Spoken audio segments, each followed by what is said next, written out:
In a fictional world, imagine a society where Project 2025 is a vision for the future, championed by a leader with a bold promise to restore greatness. This project is said to be focused on security, morality, and tradition, but beneath the surface, it's a carefully crafted blueprint for reshaping society according to the leader's ideals. As Project 2025 unfolds, the government starts imposing strict controls over the media, education, and public discourse. Freedom of speech is gradually eroded, with dissenting voices silenced under the guise of protecting national security and upholding traditional values. The laws become increasingly draconian, targeting those who don't conform to the prescribed way of life. Parallel to this, let's draw inspiration from The Handmaid's Tale, a story set in the dystopian Republic of Gilead, where a theocratic regime has seized power.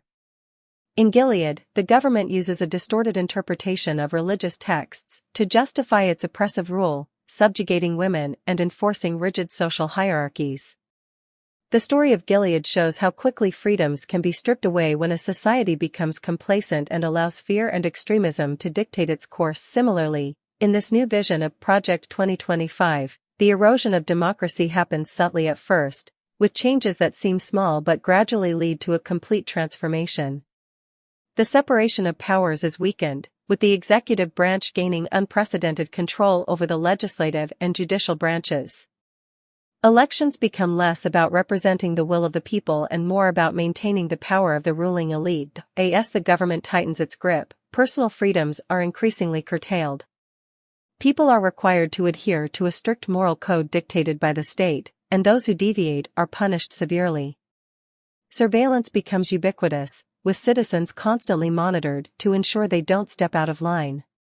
Those who resist or protest are labeled as enemies of the state and are dealt with harshly. The parallels between Project 2025 and Gilead from The Handmaid's Tale become more evident as the society shifts towards authoritarianism. Both scenarios show how a dictatorship can emerge under the guise of restoring order and protecting values, but ultimately, it leads to the erosion of individual freedoms and the end of democracy. The leaders of these regimes promise safety and stability but deliver oppression and fear. In the end, the story serves as a warning of how easily democracy can be dismantled when power is concentrated in the hands of a few, and the rights of individuals are sacrificed for the supposed greater good. Just as in Gilead, where the society's structure becomes a prison for its citizens, Project 2025 could transform a democratic society into a dystopian nightmare, where freedom is a distant memory and dissent is met with swift and brutal retribution.